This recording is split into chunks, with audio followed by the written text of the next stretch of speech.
y vamos a hablar hoy sobre el tema de los miedos, los fundamentos del budismo para vivir sin miedo o para vivir con un miedo razonable también, para tener una expectativa, una expectativa realista Realista. al respecto de lo que es tener miedo. Hay una definición que a mí me gusta dar al respecto del miedo, que el miedo es una emoción necesaria para la vida, para la preservación de la existencia. La vida es muy frágil. Si nosotros pensamos en nuestra piel, en nuestro cuerpito y demás, y vivimos en un mundo lleno de bordes que nos desafía mucho con el clima, con las cosas que podemos comer, las que no, cómo tenemos que moderarnos. Cuidar la vida es un trabajo, no es una cosa que salga fácil, ¿no? Cuidar la vida lleva lo suyo. El proceso de cuidar la vida requiere algo de miedo, requiere algo de retirarse, de cuidarse, de dar un paso al costado. Y hablando de dar un paso al costado, se me apagó una de las luces y no lo voy a poder arreglar en esto. El tema principal con miedo es cuidarnos para poder sostener la existencia. Y existen 3 miedos básicos. Uno es el miedo al dolor. El dolor es información que indica que hay algo nuestro que está en riesgo. Puede estar en riesgo nuestro cuerpo, puede estar en riesgo nuestras emociones, o puede estar en riesgo también alguien o algo con quien tenemos un vínculo alrededor nuestro, ¿no? El dolor emocional y el dolor físico tienen la misma intensidad para el cerebro y ambos son igualmente valiosos, y nosotros podemos querer prevenir el dolor por algo que nos puede suceder a nosotros o que le puede suceder a las personas que amamos. Ese es el primer miedo, ¿no? Ese es el miedo a cortarse, a caerse, a lastimarse, a que algo nos haga daño. Luego, el segundo miedo es el miedo a la pérdida, el miedo a que algo que tenemos ya no lo tengamos más, que puede ser desde la juventud, la salud, un trabajo, la pareja, cantidad de cosas definidas de este modo. En última instancia, el último miedo, el tercero, es el miedo a la muerte, a ya no ser más y qué sucederá luego de ya no ser. Entonces ahí tenemos los 3, al dolor físico, emocional o que le suceda algo a otro, a la pérdida de algo nuestro, de algo de los otros, emocional o físico o inclusive mental, y luego el miedo a la muerte. En general, todo el resto son combinaciones de esos. Podemos hacer la prueba, ¿no? Miedo a la enfermedad. La enfermedad es miedo al dolor, miedo a la pérdida de la salud, el fin de la existencia, demás. ¿Qué otro se te ocurre, Nuria querida? Sí, miedo a que sucedan cosas a los seres queridos, sobre todo cuando uno es padre o madre. Dolor y pérdida. O Dolor y puede ser pérdida. dolor, pérdida y muerte. Ahí pueden ser las 3. Exacto. ¿Qué otro se te ocurre? Pérdidas. Bueno, acá dicen miedo a quedarme sola. Eso es miedo al dolor de la soledad, a la pérdida de la conexión. Todos los miedos están basados en estos 3. Y podemos, como los reducimos a estos 3, también nos puede resultar más fácil trabajarlos, ¿no? Y esa es mi idea del día de hoy, hacer una alumna mía lo llamaba el taller de pánico, ¿no? Como... Sí, alguien bueno, dice aquí, si leo bien, miedo a la falta de control. La sí. falta de control es miedo a la pérdida, es la pérdida del control. Bueno, miedo a tomar un avión, pensar que se caerá, lo mismo. Miedo a Sí, morir, miedo a perder lo que morir. tengo, miedo a lo que no se puede controlar, que eso es lo que dijiste, mucho miedo a morir, a envejecer, miedo a revivir el miedo. Acá me viene una frase que mi papá siempre me pasaba poesías, ahí tenemos Uh-huh. nosotros como una historia en común de padres que escriben, y no me acuerdo de quién era la frase, pero decía, ¿cuánto miedo al miedo hubo? ¿No? Como Porque el que miedo, también hay el miedo miedo a causa sentir dolor. miedo. Porque el miedo causa dolor. El miedo causa desazón y dolor. Causa dolor emocional. Entonces se puede generar un círculo ahí donde le tenemos miedo al miedo, porque como el miedo es una emoción desagradable que causa dolor emocional y causa sufrimiento, lo queremos evitar a toda costa. Exacto, por Entonces eso ahí digo, es donde se miedo a realimenta. revivir, claro, miedo a revivir el miedo, miedo a la pérdida de conexión, qué interesante esto, ¿no? Claro, ese es miedo a la pérdida de conexiones, por supuesto miedo a la pérdida. ¿Qué más? ¿Qué más dicen en los Miedo a la comentarios? humanidad, miedo a sentirse abandonado, a ser una carga para los hijos. Y acá hay una pregunta de Sí, Mari Viñas. ¿El origen de los miedos es el miedo a la muerte? el origen de los miedos es la supervivencia. Eh, los miedos te cuidan, por ejemplo, el miedo te cuida para cruzar la calle, para no comerte, moderarte cuando, por ejemplo, bebes alcohol, eh, cuidarte cuando decís algo a los demás. El miedo es una emoción muy básica. Se dice que las dos emociones básicas que sentimos los seres humanos son el amor y el miedo, que el amor es expansión y es un sí, es potencia que se transforma en acto, y el miedo es contracción, es retracción, y es potencia que se contiene. Mucho miedo al futuro aparece. Es un momento especial también en la humanidad, y el tenerle miedo al futuro tiene mucho sentido, porque el futuro es desconocido para todos. Yo siempre digo que si las artes adivinatorias fuesen algo posible, la humanidad hubiese podido de alguna manera adelantar el COVID. Con Nuria hemos tenido una charla muy amarga al respecto del tema de las artes adivinatorias. Yo soy muy incisivo con estas cosas. Eh, Me llamo el silencio porque me da miedo. claro, porque me Hay da mucho, miedo. O sea, me da miedo. Hay mucho miedo al fracaso, aparece. Digo los temas que se repiten, ¿no? En el chat, claro, que está bueno. Miedo a depender. Bueno, al futuro creo que es el que va ganando, ¿eh? Miedo al futuro y miedo al descontrol son dos grandes. Miedo a que me guste alguien y no sea mutuo. miedo Miedo a al la dolor o a locura. la pérdida. Claro. Sí. Aquí alguien preguntaba, dice, ¿vos, Lucas, tenés miedo después de todo lo que pasaste? La ventaja de haber pasado algunas cosas es que uno ya sabe cómo son.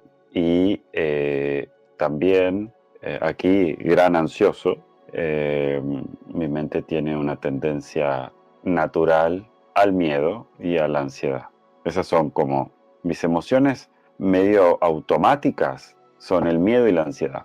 Y cuando algo sucede, lo quiero resolver muy rápidamente, ¿no? Yo soy adicto a resolver.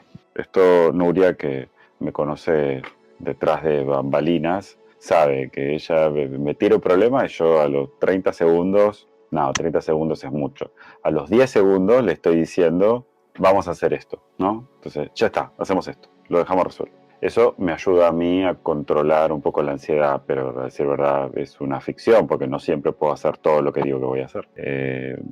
Mi salud me limita, la vida sucede, digo, hay cosas que uno no puede controlar. Y luego los miedos anticipatorios que he tenido a lo largo de mi vida solo me han hecho sufrir. Muy pocos de esos miedos me han contado la verdad de lo que ha sucedido. Y lo he comentado más de una vez. Mark Twain, el autor de Tom Sawyer y Huckleberry Finn, decía las cosas más terribles. He vivido las cosas más terribles que uno puede imaginar en mi vida. Y la mayoría de ellas han ocurrido solo en mi mente. Entonces aprendí con el tiempo a mirar con asombro, a mirar con curiosidad y ver cómo va a ser. Porque hay cosas que no se pueden evitar, ¿no?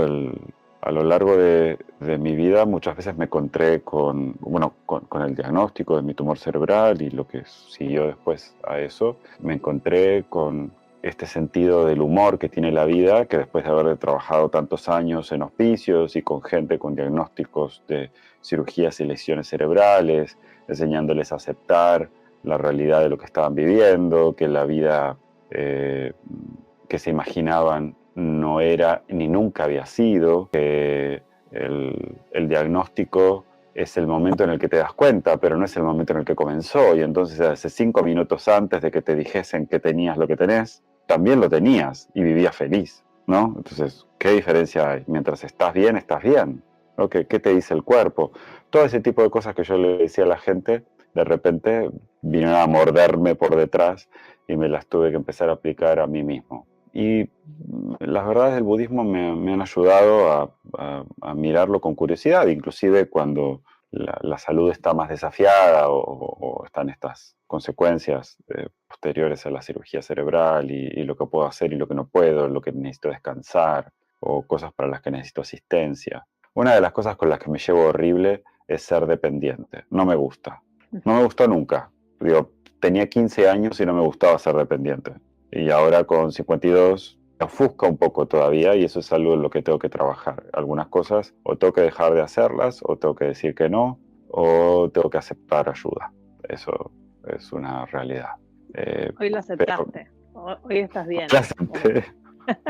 Hoy la acepté y la agradezco mucho. Miedo, casi pánico, ¿no? Es como que se me empieza a acelerar el corazón, yo voy con mi mala y empiezo con las cuentitas y empiezo a meditar, ¿viste? La gente te mira y dice, ¿qué hace esta persona? Voy siempre con un libro, trato de concentrar mucho la energía y siempre descubro que este miedo es como si de golpe apareciera una pseudoconciencia de, me podría morir hoy. Y me autohablo y digo, qué ridícula, porque todo el tiempo, viviendo en Argentina, es más probable que me muera de un paro cardíaco o que me pise un auto, estadísticamente, ¿no? Accidente de tránsito, que en un avión. Pero es que algo nos despierta la alarma de que quizás nos vamos a morir. Y justo el otro día que me fui en avión, me llevé este librito, Venenos Mentales, de nuestro querido amigo Jorge Robner, que ha dejado estas maravillas y habla después lo podemos charlar, de antídotos específicos para el miedo. Y yo digo, ¿cómo me llevé? Viste, que agarrás uno, que los relees, y digo, pero casi que abrí y leí los antídotos. Y dije, no, esto es espectacular. Es como, y después terminé hablando de budismo con las dos personas, yo estaba en el medio, con las dos personas al lado, claro, me veían con el mala, tenía un libro rarísimo, Venenos Mentales, y terminamos hablando de budismo, obviamente la pasé bárbaro, se me pasó el miedo, pero hablamos del miedo, y uno de los primeros antídotos que dice Jorge es ponerle palabras, que es lo que está haciendo esta maravillosa comunidad hoy. Ponerle palabras al miedo es el primer antídoto, porque hay que poder verbalizarlo y comprenderlo y mirarlo y ponerlo como afuera y decir, che, concretamente le tengo miedo a esto. Vamos a repetir. Yo no, chicos, no sé. Ahí les puedo decir que veo bastante nítido, pero bueno. Venenos mentales. Jorge Robner. ¿Cómo detectarlos y erradicarlos? Muchos libros de Jorge no se consiguen, hay muchos que sí. Budismo práctico, me fijé en Mercado Libre ayer y se consigue, así que cualquier libro de él es fantástico y habla de budismo muy simple, muy fácil. Contémosle a algunas personas del mundo que Mercado Libre es un sitio de compraventa. Claro, o sea, Mercado Libre es un sitio de compraventa que existe en muchos países de América Latina, pero no en todos, y en España no existe además, que es donde se pueden encontrar, por ejemplo, libros, y es como segunda mano en España.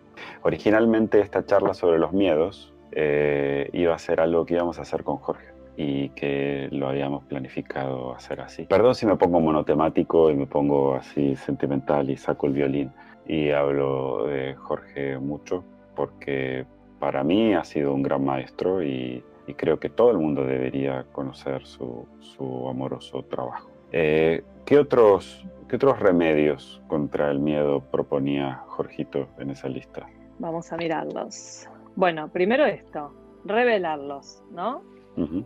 ¿Y por qué? Porque revelarlos es observar y comprender un poco más las cosas como son de nuestra realidad, y entonces es inevitable padecer el miedo, y la primera herramienta para después cambiar algo es conocerlo a fondo. Después dice, mire sus preocupaciones y entienda con exactitud a qué le teme, y luego pregúntese, ¿Es razonable tener esta preocupación? ¿Hay algo que yo pueda hacer para evitar que esta cosa no deseada suceda o reducir las posibilidades de que aparezca? Si la respuesta es poco o nada lo que puede hacerse, mejor aprender a aceptarlo, ¿no? Como situación Nuria en el avión, si el avión se va a caer, mejor, esto yo lo pensaba, mejor que me agarre leyendo un libro de Jorge y respirando consciente, porque a una de las cosas que yo le tengo más miedo es morirme con miedo, morirme asustada en el momento que me llegue. Entonces ahí yo trabajo mucho en esa dirección. Yo no me quiero morir con miedo,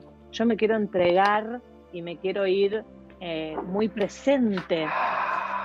¿Qué opinas de Dijiste eso? la palabra clave, dijiste la palabra clave, dijiste la palabra clave, entregar. Esto que dice Jorge al respecto de cómo tratar al miedo y de decirle, a ver, le pongo nombre, lo defino, me hace acordar a una charla que tuve una vez con un monje budista cuando mis primeros tiempos en los monasterios, yo hablaba de eso que me pasó. Le tenía tanto miedo a aquello que había vivido durante mi adolescencia que no me atrevía a ponerle nombre, no le ponía nombre. Y entonces lo que me decía este maestro, muy en línea con lo que dice Jorge, es, por favor, póngale un nombre. Y le digo, no me atrevo, no, es terrible, no quiero que la gente lo sepa. Me decía, póngale un nombre, por favor, porque en el momento en el que le ponga un nombre, usted se apropiará de eso y tendrá forma. No será algo difuso, sino que será algo preciso. Tendrá una forma clara y concreta. Y cuando tenga una forma clara y concreta, el budismo podrá darle a usted el remedio con el que tiene que trabajar para desactivarlo. Pero aquí es como si tuviese una enorme biblioteca con un montón de enciclopedias, con un montón de entradas. Y usted puede acceder a la biblioteca y buscar allí lo que necesite. ¿Qué necesita? Defínalo y lo atacamos. Y esa noche me senté en mi, no se le puede llamar habitación, era más parecido a una celda de un convento que una habitación en sí misma. Y me senté allí a escribirlo y a ponerle palabras por primera vez. Estaba en un lugar donde nadie hablaba castellano y yo escribía en castellano por primera vez. Le ponía palabras y definición. Mi corazón latía que parecía que se me iba a salir por la boca y con enorme miedo de que alguien pudiera leerlo. Y luego al día siguiente me senté con el monje y le dije qué era lo que quería buscar, qué era sobre lo que quería trabajar. Y me dice, eso a lo que usted le teme, ¿podría repetirse hoy en el presente? Le estaba contando la historia, en un momento me interrumpe y me dice, no me cuente más nada. Y me dice, ¿podría repetirse eso que le sucedió? Y le digo, no, de ningún modo. Y me dice, bueno, el miedo a que eso se repita le ha enseñado cómo evitarlo. Esa evitación, eso que usted está ahora evitando de su pasado, es tan alta que no le permite vivir, o usted puede llevar adelante su vida sabiendo que eso no se va a repetir. Esa pregunta me destruyó la cabeza. Fue como, ¿qué es esto que Jorge decía? ¿Puede usted analizar si esto es posible? O sea, ¿está basado en un hecho? Porque a veces el miedo tiene una intención tan clara de cuidarnos que se vuelve celoso y es como si fuera Elizabeth Gilbert, la autora de Comer, Rezar, Amar, habla del miedo como copiloto, ¿no? Como sentado al lado. Pero dice, ojo, porque si el miedo empieza a manotear el volante y empieza a empujarte y decirte, acá me siento yo, eso es peligroso, eso es problemático, porque ahí entonces el miedo empieza a comandar la escena. Y por el hecho de cuidarte de que aquello a lo que le temes no suceda, uno deja de vivir. Bien, ahí viene bien esta pregunta de Mariela que dice, ¿se puede dejar de tener miedo o solo No, se aprende a controlar nuestra reacción? no. No se debe dejar de tener miedo, sino que se debe integrar al miedo como una herramienta de cuidado y no de dirección de nuestra existencia. Entonces ahí se puede vivir en paz con el miedo, porque el miedo se convierte en un aliado. Todas las emociones, todas, sin dejar ni una sola de lado son útiles a la mirada del budismo. Inclusive el sufrimiento, porque el sufrimiento enseña y nos enseña dónde hay que trabajar. Inclusive la envidia nos enseña que deseamos algo que creemos que no podemos conseguir. Porque si creyésemos que lo podemos conseguir, no lo envidiaríamos, ¿no? Digo, si lo tiene Nuria y yo creo que no lo puedo conseguir, no sé, por ejemplo, Nuria tiene venenos mentales y hay un montón de gente aquí en el chat que está tomando nota y dice, bueno, a ver, y ya lo voy a ir a buscar. Y yo digo, bueno, listo, lo busco. Y si me genera envidia que lo tenga ella o lo quiero tener solo yo quiero solo tener los libros de Jorge, que nadie más los tenga. Tiene que ver con la posesión, la envidia, y con mi merecimiento, y con cuán especial me siento por poseer algo. Pero si yo puedo ver eso, entonces puedo trabajar en lo que causa la envidia. El nombrar a los venenos mentales ayuda a encontrar los mecanismos para desactivarlos. Hay un montón de poder en el nombre. Bueno, otra herramienta que dice es que cuando la mente se ve atrapada por preocupaciones innecesarias, acá podríamos definir innecesarias, ¿no? Pero para mí tiene que ver con todo esto de que está fuera de nuestro control, ¿no? Situación COVID. Bueno, uno podía cuidarse, ponerse el barbijo, pero la verdad que hay algo después cuando empezamos de nuevo a interactuar que no está tan en mi control, si mis defensas, había un momento que si tenías un tipo de sangre eras más factible, que te pasara no sé qué, bla, bla, bla, bla, bla. Bueno, dice, medite, recite oraciones, recite mantras, la meditación como una herramienta, ¿no? Para lidiar con el miedo, para aceptarlo, para ponerle nombre, para respirarlo y para dejarlo ir, o tenerlo, como decís vos, o Elizabeth, de copiloto, diciendo, a ver, decime, pero si me dice, no, rojo, rojo, y yo estoy viendo que el semáforo está verde, pará, que están como la mayoría que ven nublado en el chat, no sabemos por qué, pero bueno. No sé si YouTube viene funcionando a la que te criaste hace un par de días, así que no sabemos por qué es. Yo veo borroso, pero Nuria ve perfecto hoy, A ¿verdad? vos te veo súper, yo nunca estaré a la altura de tu luz, pero me veo normal.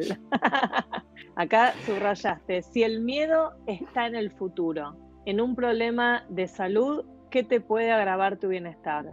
Eso va a suceder, o sea, eso es inevitable. Todos nos vamos a enfermar, vamos a perder la salud y algunos moriremos como causa de eso y otros nos curaremos y seguiremos viviendo. A veces la salud o la enfermedad y la muerte no están conectadas entre sí. Hay personas que, bueno, en realidad sí están conectadas entre sí, pero lo que me refiero es que a veces no provienen de una crisis de salud, sino que de repente algo sucede y uno muere. En el budismo la muerte se la ve como una parte natural de la existencia, no como algo separado de ella, sino como una consecuencia natural de estar vivo. El comprender que la salud es un equilibrio delicado, que vamos a trastabillar muchas veces y que nuestra salud se va a ver disminuida o socavada, es comprender también que es parte de la naturaleza humana. Se dice que 1 de cada 3 personas recibirán a lo largo de su vida algún diagnóstico limitante y que 1 de cada 3 personas, probablemente no la misma, digo, van a recibir algún diagnóstico que tenga que ver con su salud mental. En el mejor caso es 1/3 de las personas a las que les pasa las dos cosas y en el peor de los casos ya son 2/3. Todos estamos afectados por nuestra salud y por el fin de nuestra vida. El querer evitarlo es muchas veces un exceso de apego, el no aceptar la pérdida de esta condición de salud. Bueno, todos y también todos los que conocemos van a estar afectados, por ende, por la enfermedad y la muerte. Es matemática, ¿no? Sí, Acá es así. el último antídoto de Jorge dice, mantenga el equilibrio, evite los dos extremos, la preocupación excesiva por un lado y la indiferencia irresponsable por el otro. Creo que aplicaba bien para esto de las enfermedades, ¿no? Ni la preocupación excesiva y obviamente ocuparse. Lucas es un gran ejemplo de que se ha ocupado y ha hecho todo lo mejor que estaba en su diagnóstico y en sus manos hasta el día de hoy para estar lo mejor posible. Ahora eso, por suerte, lo tenemos acá compartiendo su experiencia y un montón de cosas, prueba viva de que uno puede estar ocupándose, no indiferente, pero tampoco preocupado en exceso si lo que sea que suceda. También hay que entender, no sé, en algún momento yo pensaba y pienso, digo, en estas circunstancias que han sucedido, que de alguna manera han limitado o cambiado mi vida. ¿Eso significa que voy a hacer de cuenta que nada sucede? No, no es posible. No puedo hacer de cuenta que nada sucede. Y hoy, con tratamiento que estoy recibiendo y demás, pedí asistencia y aquí la tengo, Nuria querida. Pero si no pensáramos solo en eso, si pensáramos en cuán feliz o triste debería sentirme porque no estoy viviendo esa imagen que tengo en mi mente, yo no le voy a dar a esta limitación física, además, mi felicidad. Pero además que después no pasa lo contrario, por lo menos yo que tuve un accidente y compartimos esas historias, o creo que la gente que está acá le puede haber pasado, que le tenés terror a enfermarte y después te pasa algo muy grave como lo que te pasó a vos, bastante de vida o muerte, y una vez que lo atravesás, esa misma experiencia te da una conexión con la vida y un agradecimiento y empezar a vivir un tiempo de descuento con mucha más atención y felicidad de lo que hubieras hecho sin esa enfermedad. Entonces, como que hasta el peor miedo, quizás, como no lo podemos controlar y hay que entregarse a lo que sucede, después te trae un montón de herramientas y de sabidurías para aprovechar la finitud de lo que sea nuestro tiempo. Que puede ser un día, un año, 7, quién sabe. Acá una pregunta que me parece que está buena, la relación entre ansiedad y miedo. Tiene que ver con el control, la ansiedad allí. Es el querer controlar el resultado. El budismo te sugiere que controles el proceso, porque el resultado es bastante amargo querer controlarlo. No puedo tapar el sol con un dedo, o no puedo ocultar el sol, pero quizá puedo ponerme una gorra, puedo ponerme un protector solar o puedo mirar para otro lado. Se pueden buscar formas claras de evitar que la luz del sol me enceguezca, pero no se puede evitar la presencia del sol. Hay cosas en la vida que están omnipresentes, como son la enfermedad, la vejez, la muerte y el sufrimiento. Son parte de la vida. Uno puede elegir cómo transitar los procesos, pero no se puede evitar ninguna de ellas. Si somos lo suficientemente saludables, envejeceremos. Y la verdad es que a mí me da curiosidad pensar en cómo será mi edad, sí, mi vejez. Me da curiosidad, quiero vivirlo eso. Quiero saber cómo es, porque la alternativa de no vivirlo asusta mucho más. La enfermedad ya la tengo conocida. Y como decía recién, no me llevo bien con la idea de ser dependiente. La muerte cada vez me da un poco más de curiosidad y menos miedo, porque no me imagino esto como el fin de todo. Pero ahí, el sufrimiento no, es un conocido. Nunca. Digo, hay mucha gente acá que te viene siguiendo hace un montón y sabe de lo que estás hablando y ha escuchado tus podcasts y ha leído tu libro o te ha conocido de alguna u otra manera en todo lo que brindás. Pero hay gente que quizás está escuchando por primera vez. Yo también empecé a meditar muy chica y siempre me interesó y me atrajo el tema de la muerte y todo, pero acá hay gente que dice, me da mucha cosa hasta hablar de la muerte, me da terror, no puedo ni pensarlo. Digo esto porque nosotros hablamos mucho de la muerte, como algo que bueno, como verdad, parte de, porque porque es parte del budismo sin creencias, del budismo práctico, del budismo laico, del budismo esencial, el nombre que más le guste, budismo a secas, pero claro, es una parte fundamental de esto y de vivir en paz, poder empezar a hablar de la muerte como parte inherente de la vida. Yo tenía una maestra, esta monjita tailandesa, que decía, usted medite ojos como sonrisas, que alguna vez lo he comentado. Y ella le decía a una chica, holandesa con la que estábamos en el mismo retiro, esta chica le decía que tenía pánico a la muerte, que no podía pensar en la muerte y cómo alguien de su edad, tenía 20 y pocos, no sé cuántos tendría, Greta. Nada, me acordé de ella de repente, me pasaron un montón de imágenes por la mente, perdón. Hay algo, perdón, Decía, que me trajiste sí, con esto. Ah, no, decime lo que decía, perdón. Pensé que te habías... que Greta decía, pero no lo puedo ni pensar, no puedo ni pensar Ah, en la muerte. ¿Cómo alguien de mi edad va a pensar una cosa así? Y ella decía, usted piensa en la muerte todos los días. Y ella decía, no, jamás. Dice, yo la he visto pensar en los atardeceres. Hemos hablado de eso. Usted ha hablado conmigo sobre el fin del día antes de irse a dormir, con estas tareas que la monjita le había encargado de hacer un cierre del día, tomando además, agradeciendo por las cosas que había conseguido o las cosas que había hecho.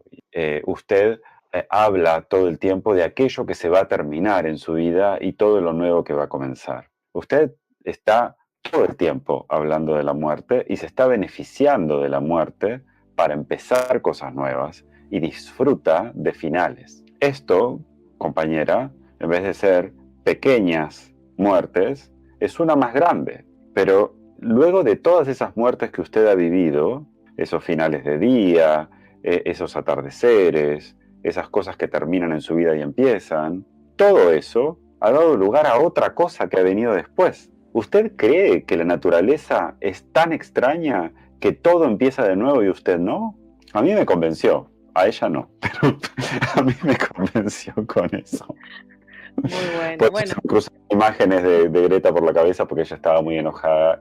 Y yo insisto mucho esto de que cuando dicen, lo dije ayer me parece, que cuando parezco, en cualquier momento voy a terminar como Abraham Simpson hablándole a las nubes, ¿no? Y repitiendo cosas 90 veces.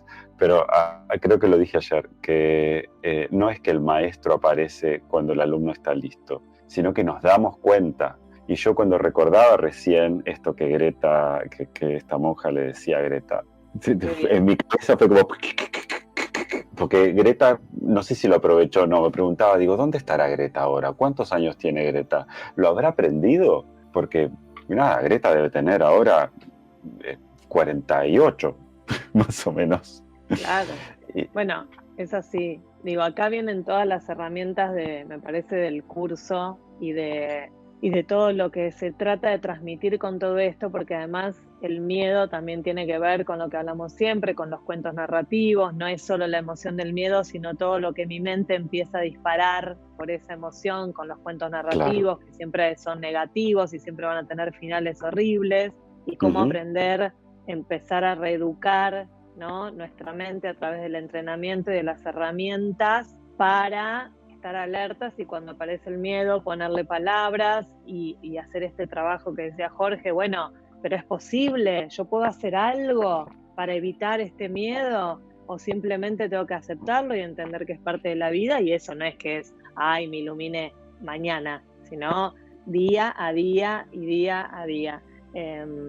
Y bueno, y también trabajar con el humor, el optimismo, el amor, todas esas herramientas que ayudan a contrarrestar un poco. Hoy caminaba por la calle y le hice una foto a una puerta de una casa que decía, sonría, después vemos por qué, como después encontramos el motivo. Y me encantó, porque no estamos educados así y me pareció genial. Como primero sonreí, ¿no? Digo, con el miedo es al revés, como miedo y ya aparecen 500 causas o 500 causas miedo. Y también uno puede decir, bueno, sonría, agradezca y después vemos las causas y analizamos por qué. Vamos a leer. Mi madre tiene 100 años y piensa, ay, qué hermoso, ya que tenga 100 años, hermoso.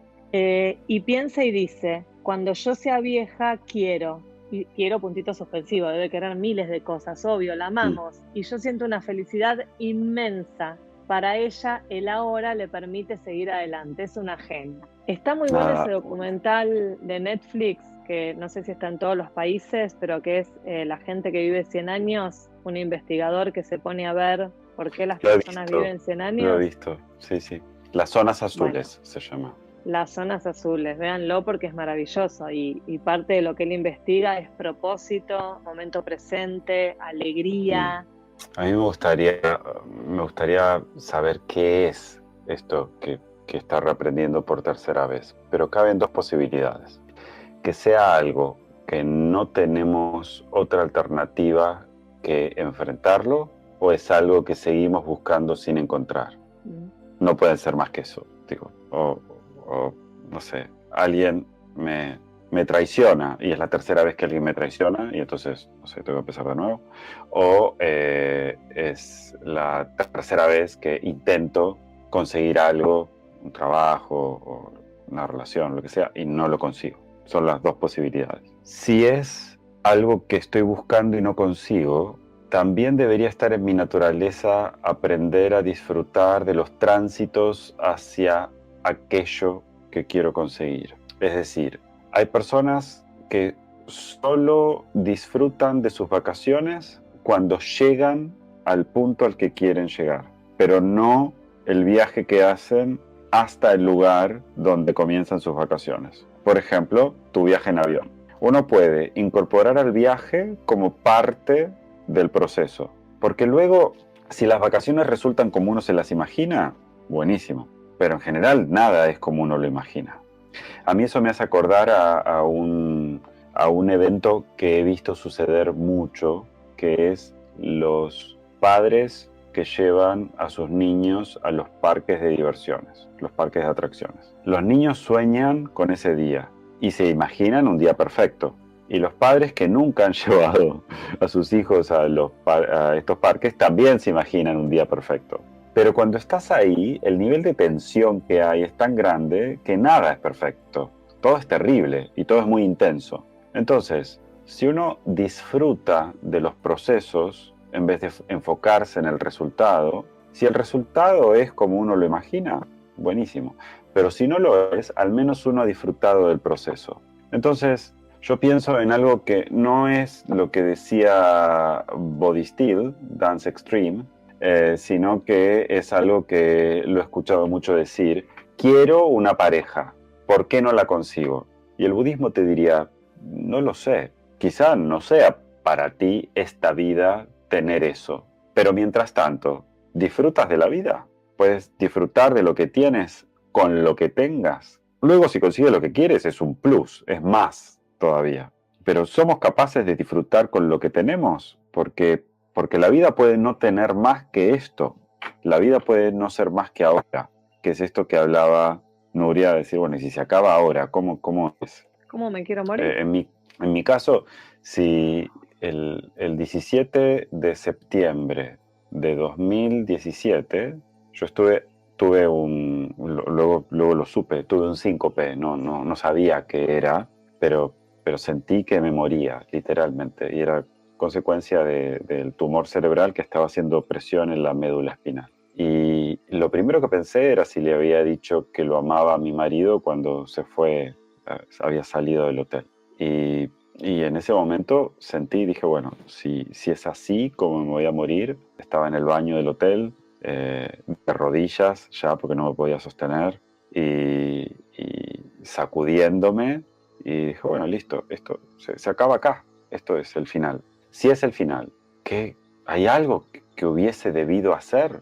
¿No? Como cuando uno está por salir por la puerta y se fija si tiene las llaves y el celular, ¿no? Esa sensación fue, uy, a ver, tengo las llaves, el celular, y todo como que se iba apagando.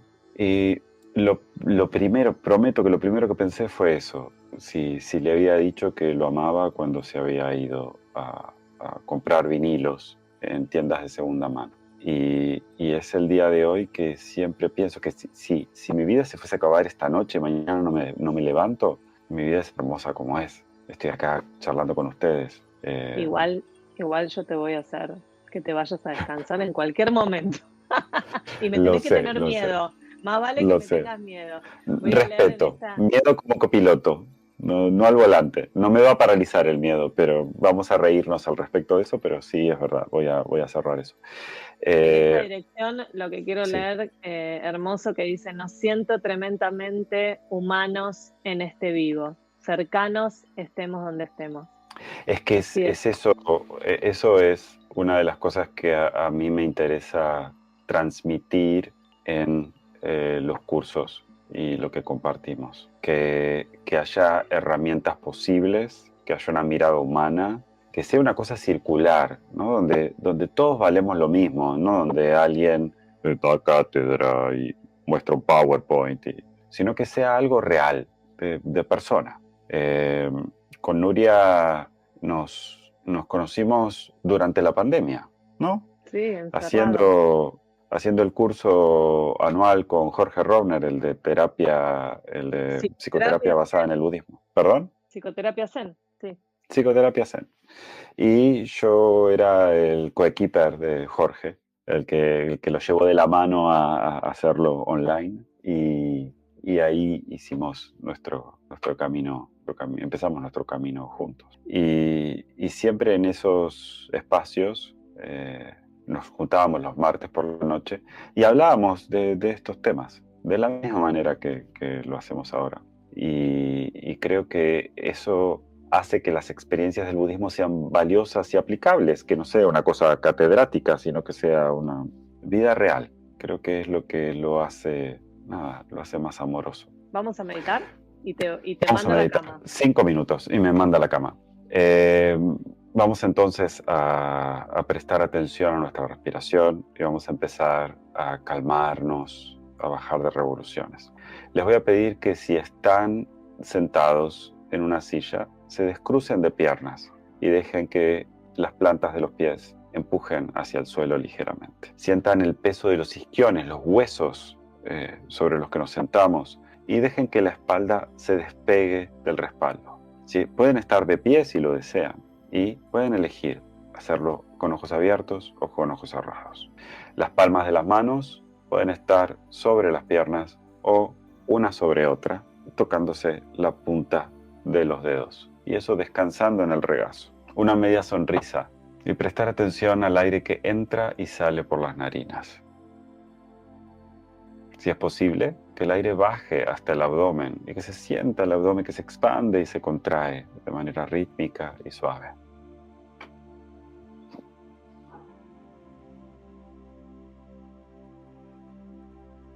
Y ahora quiero que pienses en tu piel, y tu piel como si fuese la cáscara de un huevo, y dentro de ti un montón de energía que se mueve en todas direcciones, como rebotando contra esa pared que es la piel. Cada vez que inhalas, te expandes.